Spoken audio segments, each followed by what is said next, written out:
on that note, we're going to dive into a new series here starting for a couple weeks. And to kick this off, I want to ask you a question. What do you know about solitary confinement? Just think about that for a second. What do you know about solitary confinement? And you'll see a picture go up here on the screen. Maybe that'll give you a little image of what's happening there. But during our social distancing time, and as we've already mentioned, I know some people have had to quarantine. I had to quarantine myself, which is not fun.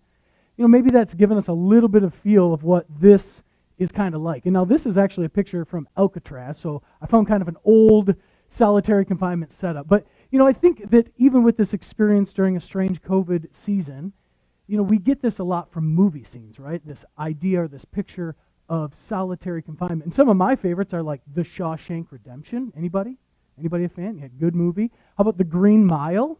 I love Tom Hanks, so that one's a winner. Okay, and then a little more obscure, but I really like this one. It has Denzel Washington, and it's based on a true story, The Hurricane. Really good movie, too. So check that one out if you haven't seen that one. But we get a little bit of idea from the silver screen. That kind of shows us what solitary confinement looks like. But in a study covering the effects of solitary confinement, an article which was published by the American Psychological Association reported this, and it'll be up on the screen. You can follow along. It said this: deprived of normal human interaction, many segregated prisoners reportedly suffer from mental health problems, including anxiety, panic, insomnia, paranoia, aggression, and depression. The article goes on to say the evidence of these effects comes as no surprise. It borders on being common sense, but it's common sense with a lot of empirical research that supports it. And catch this last bit. So much of what we do and who we are is rooted in a social context. That last line. So much of what we do and who we are is rooted in a social context. You see, you and I, just as this article had said, we really don't need all that extensive research and those huge studies to understand the harmful effects of being alone. I mean, these harmful effects are brutal enough that they're even imposed as extra punishment on criminals. I mean, just think about that for a moment. Solitary confinement, as you have probably seen played out in movies, is used to make punishment worse. Oof. And so as we think about that, whether you're at home this morning or you're here with us in person, think about this. I wonder why so many of us have willingly chosen at different times to live lives of isolation, cut off from others. And I wonder as we think about that, I catch myself doing this, what are we missing? I mean, if so much of what we do, who we are, is actually rooted in a social context, then when we are apart from that, what are we missing out on? And I wonder what kind of mental and physical and emotional and certainly what spiritual benefits that we are not getting.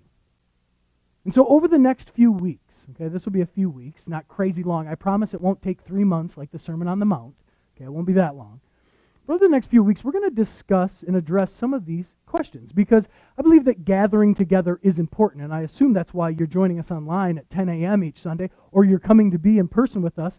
I assume that you believe that too, that it's important, that being with other people is powerful, that community is necessary for our best living. And you also probably know that gathering is a biblical model. Now, encouragement is one of those things that we all need frequently. And for some of us, it might even feel like a constant need. And it's okay to admit that if you are needy like that, because guess what? Personally, I'm probably one of the neediest, okay?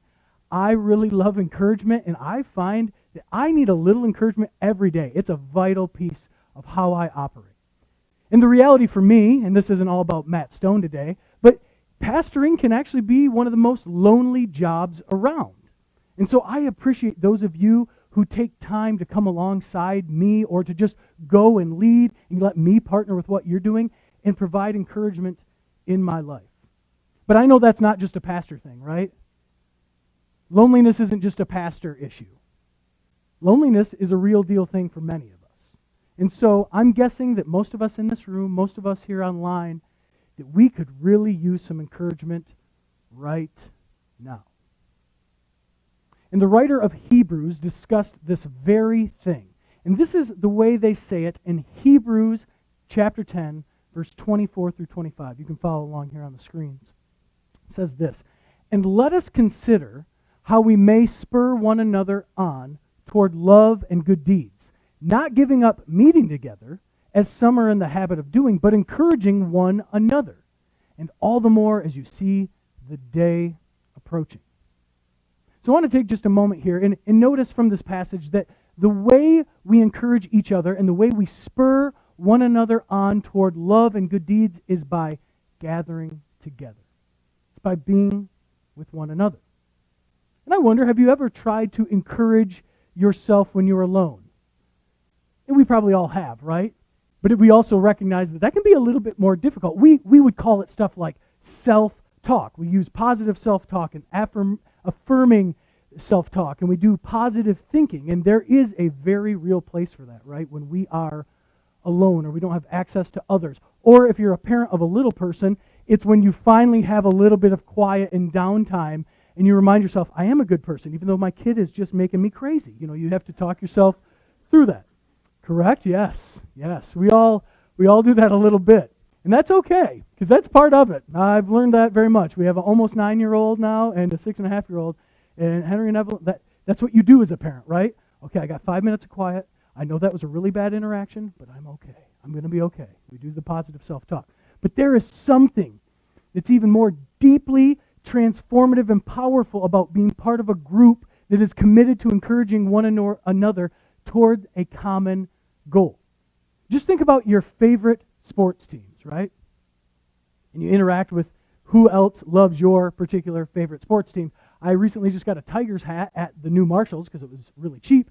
And it's hilarious how many, and I am a Tigers fan, but when you wear that out and about, everyone's like, yeah, go Tigers. Yeah, it's springtime. We're loving some baseball. It's good stuff. So you think about your favorite sports team. Maybe for you, it's the bands that you love. And so you got to think back to pre-COVID, but going to concerts, right? You're in a stadium. You're down at the Van Andel with all of your fans. They love the same group. They love the same songs. That's powerful stuff. Think about your social clubs, the things you do. Maybe that's like Little League sports. I think of Girl Scouts, Boy Scouts, things like that. Your social clubs. And then what about even how we're working towards a common goal in a community fundraiser?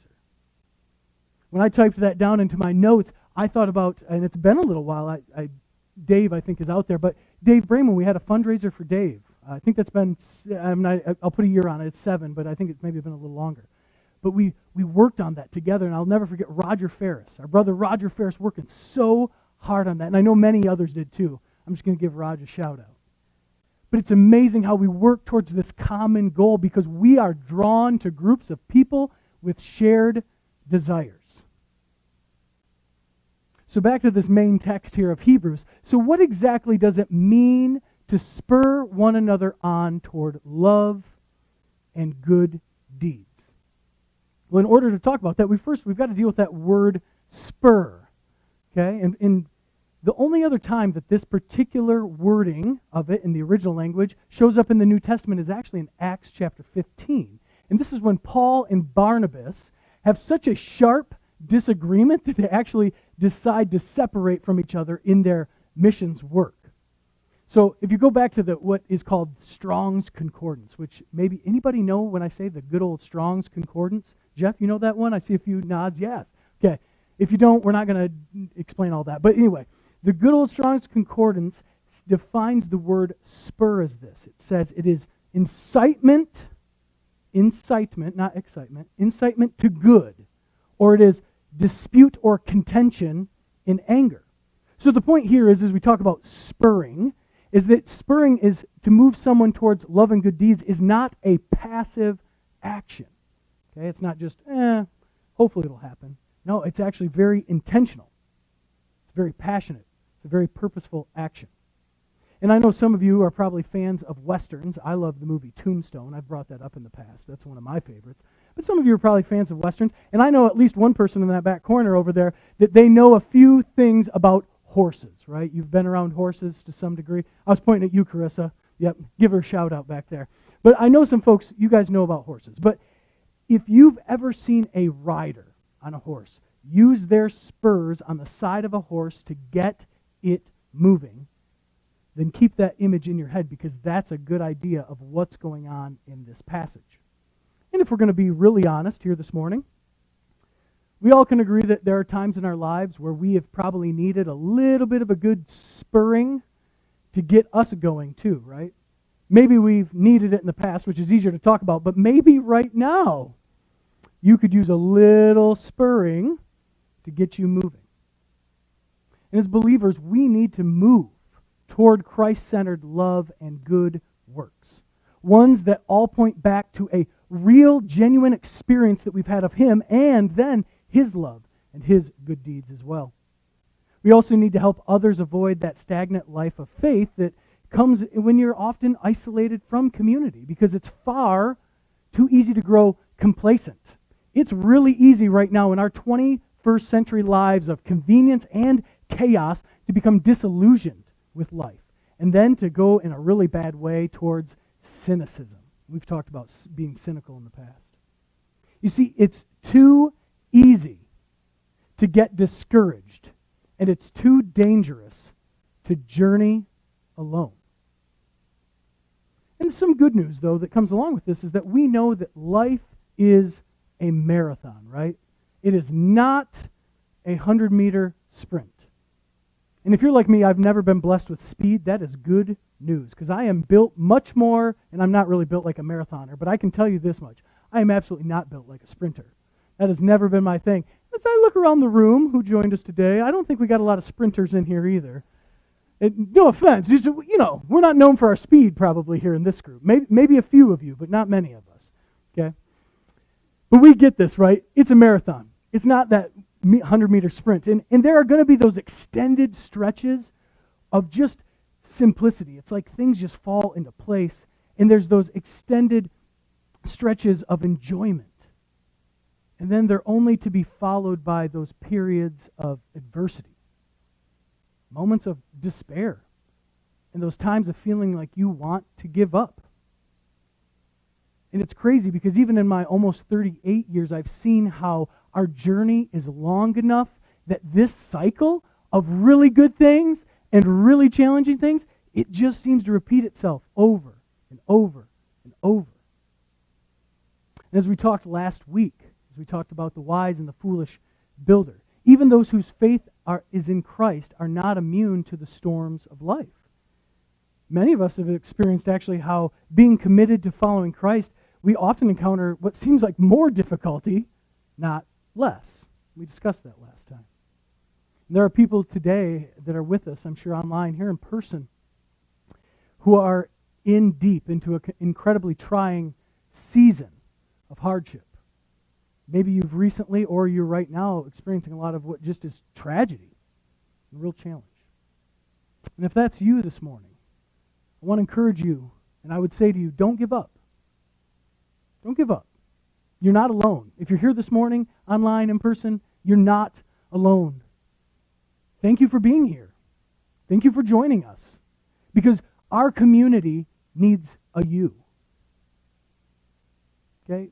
Thank you for leaning into being part of this family, because even though everything inside you might want to run the other way, right?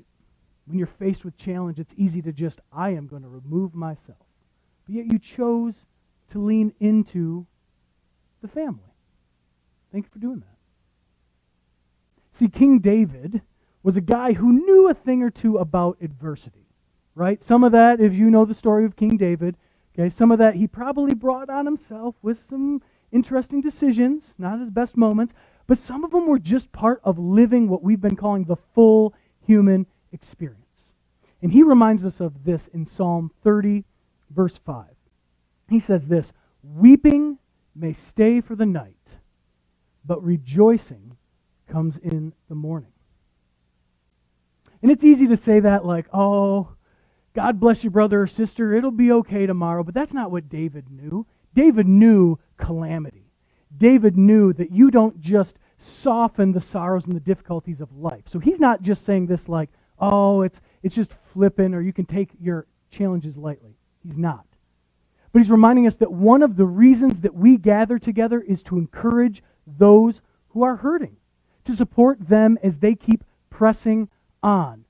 Because together we remember that a new day is coming, even if it isn't the very next day. And let's be real, the new day is coming even if it's not the next month. And for some of you, I'm sure you've experienced where it seems to be years while you're waiting for that fresh new day. See, our passage from Hebrews says that there are some who've made a habit of not meeting together. And I know that in this room and online there too, that most of us understand the idea of a habit. What they are, usually how many days that it takes to make them or to break one if you need to. But I want to take it just a little step further here today, because the word translated as habit in our text here is the word ethos in the original language. And it can also mean a custom or a rite. And then when we take that word into the English definition of ethos, is that it is a distinguishing character. It is a sentiment. It is a moral nature or a guiding principle of a person, a group, or an institution. And so I believe the author here in Hebrews is saying that some have made it their custom. They've simply made it who they are to neglect gathering together. But we know as believers, because you're hearing this, right? Whether you did, again, just hop on Facebook, whether you made your way here this morning, we know it that one of our defining characteristics as the family of God is that we regularly meet together. And there are many reasons why we come together, and we're going to explore several of those over these weeks together. But I want to make one thing clear today, that there are many benefits that we as individuals receive in the fellowship here together, but it goes even deeper than that. Because when we gather together, we experience that we gather together so that when adversity shows up on our doorstep, that when things aren't going our way, when you are confused, so that when you are frustrated, maybe when you are angry, man, that's a real one. When that happens, then we can lean into our habit of consistently joining together with others in family. And then we spur each other on towards love and towards good deeds, because it is who we are as the family of God, and it is what we do. That's part of who we are. It becomes our actual makeup. And I know we've talked about this often over the last months, but it remains as true as ever. Producing these life-giving fruits in our lives and this life-giving freedom that comes from that requires the discipline of participation. Oh, discipline. No one likes that word, right? But here, we aren't talking about discipline like your mom or dad got after you, because no one likes that. That's not fun. We're not talking about it that way in terms of punishment. Rather, we're talking about discipline in the way of a musician or an athlete that is training for a particular growth and command of a specific field. See, most of us are aware that this level of commitment that it takes to really excel, that isn't always very natural in us. It has to be cultivated. Sure, some people sit down to a piano, right, and they can just kind of like start plucking out some notes, and they can figure it out. And maybe that gets them to a level that they can play the piano. But to get to the next level where they can really play, it has to be enhanced. And it has to be brought out by way of the discipline. Because if it isn't the most natural thing to us, then it has to be practiced. So how do you practice something that you don't always feel like doing? What do you do when that happens? Well, as I put up on here, and we've talked about it before because I give out shout-outs to Nike, like they should be giving me royalties also, like Meyer last week. Goodness, we should be getting all sorts of bankrolled by all these companies and places, but you just do it. We've heard of that, right? I don't think I have any Nike gear on today, but I have a lot of Nike gear. That stuff's everywhere. I bet you Noah might, because Noah's a Nike guy. But, it's just one of those things that when we don't want to do it, sometimes you just do it. Kristen's dad, and I think I've mentioned this before, at least in some kind of group, might have been a youth group. Kristen's dad, my father-in-law, likes to say it this way. He says, "Lord, heal my wanter." And this is a perfectly good prayer to pray when you realize that you don't want what you should want. You can simply go to the Lord. You can ask Him to help you want what is right, what is best, to build a better desire, a better discipline within you. You can just do it. And I have to believe, because I've had a lot of conversations over these last months with all of you, that each one of us would say that we would want more encouragement right now. We could all use a lot more encouragement. We could all use more support. We could use more connection to things that bring joy and bring harmony in our lives. And the cool thing is that little desire for more of that, for more encouragement, for more joy and harmony, that can actually be the catalyst to help you become an encourager too. Now, I don't know if any of you have ever experienced the need to lose a few of those extra pounds. I would call it, we're hardy Michiganders, so a little weight in the winter actually goes a long way, but it also means that every spring comes, so maybe you're feeling that right now, that you need to drop a few pounds. And so, or maybe you're just one of those lucky people that you just need to manage your weight. You've always been thin, you dirty dogs. And you just need to kind of manage your weight. And there's a similar principle, but one thing that happens when you have to experience this discipline of losing weight is that you have to start with somewhere in there a little desire to make a change, right? It has to start somewhere, and it can be little, but what is really fun is that with that tiniest desire, all of a sudden, you might catch yourself in a mirror that one time, and you're like, ooh, maybe there's not as much here. There's not as much here. I don't know, wherever you store everything. That got weird. These are things not notes. I don't know where else to go with that. So we're just going to move on by. So you get your reflection in the mirror, and you start to notice it, though. Because one little notice, and you're like, oh. And then you start to look. Then you start to look a little differently. And then you go for those pants that you kept, and you weren't sure why you kept those pants around. Because those things were not going to fit, and they never fit. And then you slide on the old pants that were way too tight, and they fit. They actually button. And from that moment on, there is no stopping you, is there? No stopping you. You see, that little spark, that little desire that got you moving in the right way is the catalyst you need to be encouraged. And then it's amazing that leads you to then be an encourager of others, because hear this, there is probably not a more annoyingly, and I say that with a lot of love, there is probably not a more annoyingly encouraging person than the one who just recently started losing weight. Right? Annoyingly encouraging. And I think I've been that person, and I've been on the receiving end of that kind of thing, and either way, it's like, ooh, I'm excited for you, but also like, easy. But it's exciting, right? There is an element of when you start losing weight, when you've experienced the encouragement you're getting, that you can't help but want others to experience that same thing. That's how it's supposed to work. So I don't think it's unreasonable for us to expect that as a person grows deeper in their faith and in their understanding of Jesus, that they would want to spend more time with others who are tracking that same direction as well. And then as that happens, what's really cool, folks, is that motto, the slogan of just do it, actually becomes, I am so there. I want to be there. No longer do we just have to grind through it like, oh man, my wanter's broken. I'll just do it. It becomes like, no, I want that.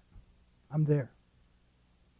And if it's part of our nature, in our ethos, as we've already talked, that we're built for this, to gather together, then it makes sense why this passage that we looked at in Hebrews says that we should do it all the more while we have the opportunities. Because we all know that we need more encouragement, not less. Oh, goodness.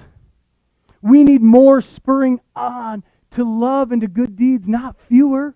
And each of us needs more community, more connection to one another, not a smaller amount.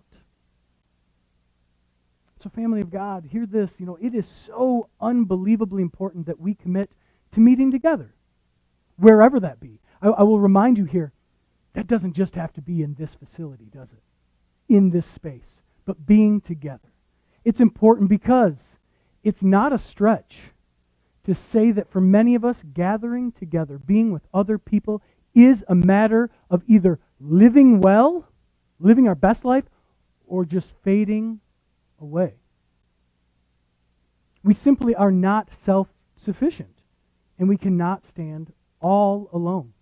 We need encouragement. We need to be spurred on to love and goodness, because we will not thrive in seclusion, because we need each other. See, it's a gift to know that we all have a community, what we call a family, in which to belong, to be lifted up, and to be challenged to keep moving forward in our faith regularly. And so this morning, I just have 2 actionable steps for you that I want to share. And the first one is this: commit to gathering. Now, hear me out real quick, because I realize that we're still walking through an incredibly strange time where feeling out everyone's different preference for how they're operating during COVID is weird, right? It is challenging. So I understand. This all comes with a little disclaimer, like someday we won't have to lead with COVID talk, right? Oh, someday. Now I want to sing the Someday song. Someday. Do, do, do, do, do, do, do, do, do. Yeah, that's a good tune. Someday we won't have to lead with that. And I can't wait for that. So understand that comes with a caveat. But we have to commit to gathering. Because Sundays are great because they come every week, which is a good rim shot opportunity. They come each week. We get Sundays. We're going to talk a little bit more about that rhythm and habit next week. But, we also have some midweek opportunities that have been a little bit different during this COVID time. We've been doing some book study, and for all those people that have been able to participate with us in that, it's been really good. There's been good conversation. If you're fortunate enough to be a youth or be one of the hip happening cool adults that join us, we have youth group on Sunday nights often. I mean, there's these opportunities. And then sometimes we even have special events, right? There hasn't been as many of those lately, which I really miss. It's amazing how you miss things like chili cook-off, just potlucks. Having funeral meal for Marilyn was a great time to celebrate Marilyn and to be together. I mean, those special events, those are important, right? And they're good things. But we also recognize that really averages out to about 1 hour to 2 hours a week.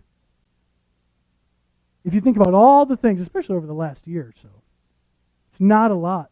That's not enough to truly be encouraged. See, we have to commit to gathering with others regularly. And maybe that looks like doing more life events with a few of your neighbors.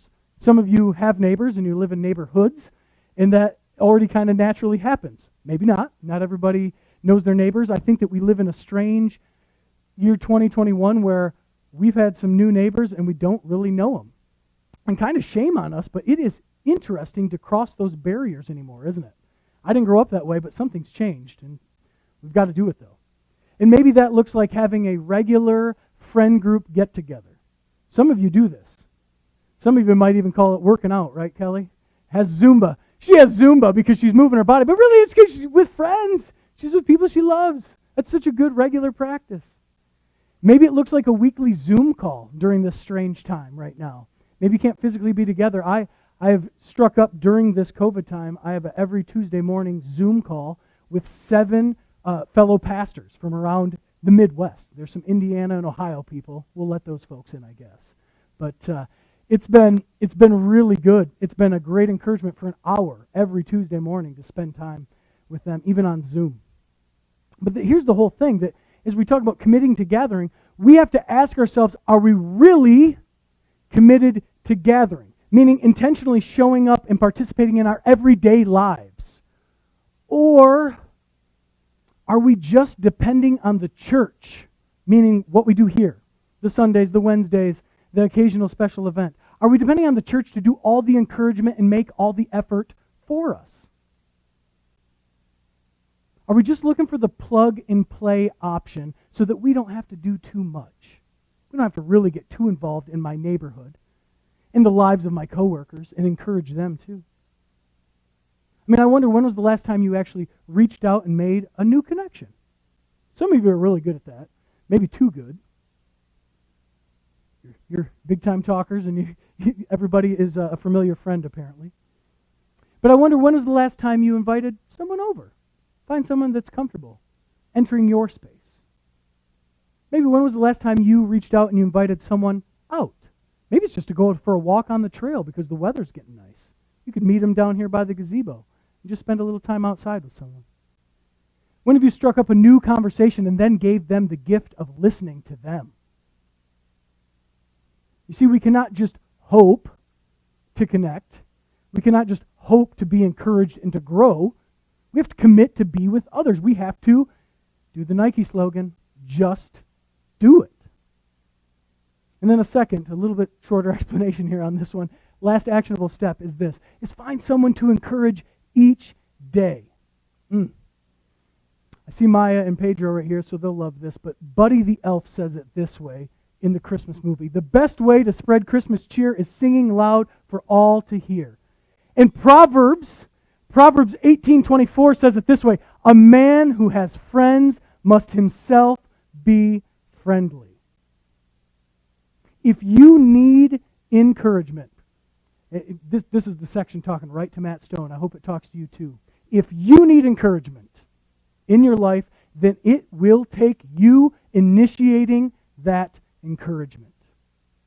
Because it's interesting how as you cheer others on, as you come alongside and you support others, we find ourselves then getting that back and getting support and encouragement too.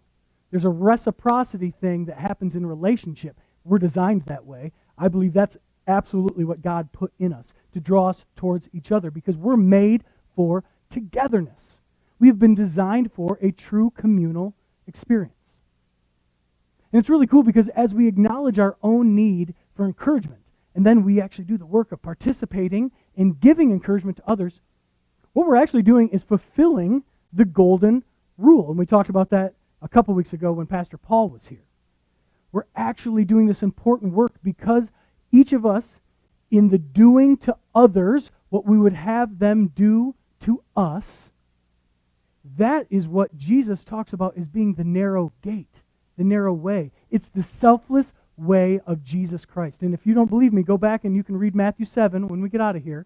Go to verse 12, okay, and follow it right along, because right after the teaching about the golden rule, do unto others as you'd have them do to you, Jesus then talks about the narrow way. It's the selfless path that Jesus is continuing to point us towards. Encourage others so that you too could be encouraged. And is that difficult? Yes. You don't have to play it all churchy on me and say, oh no, it's perfectly pleasant. I just can't wait. No. It is difficult because most days, folks, I think it's really hard to prioritize others. Most days. Maybe almost every single day. Maybe if it's their birthday, I'll prioritize them. But, outside of that. But I want to encourage you, is it worth it? I think it is. Because I need encouragement. And therefore, even on the days where it's hard to prioritize others, just do it. Just do it. And find how you then go from just do it into, hey, I'm there for this. I'm part of it. I want to remind you here that we are gathered here for encouragement. We're going to talk about other things, but there is a reason we do this, right? Each week. And how I grew up, man, it was when I was one of those kids, probably because we were really close to the church, just geographically. When the church was unlocked and open, we were there. And I know there's some of you that's what you desire to do. You're not going to miss anything. And I appreciate that. And for some of you, maybe you got to up the game a little bit, but it's not just about gathering here. It's about being in fellowship and connection to others, because other people need this too. We all need encouragement here in the year 2021. It has been a mess. So find someone. Commit to gathering. Be with people. And then find someone each day to encourage. That's your work this week. If I can assign you tasks, begin to do that. What the world needs now is love, sweet love, and a whole lot of encouragement, isn't it? I know. I love it. When we're a little bit smaller group, it's fun. We could just sing songs all morning, couldn't we? There's so many good tunes. But let's wrap this up, and we'll pray together to be our close together today. Let's pray. God, we are thankful for the encouragement we experience.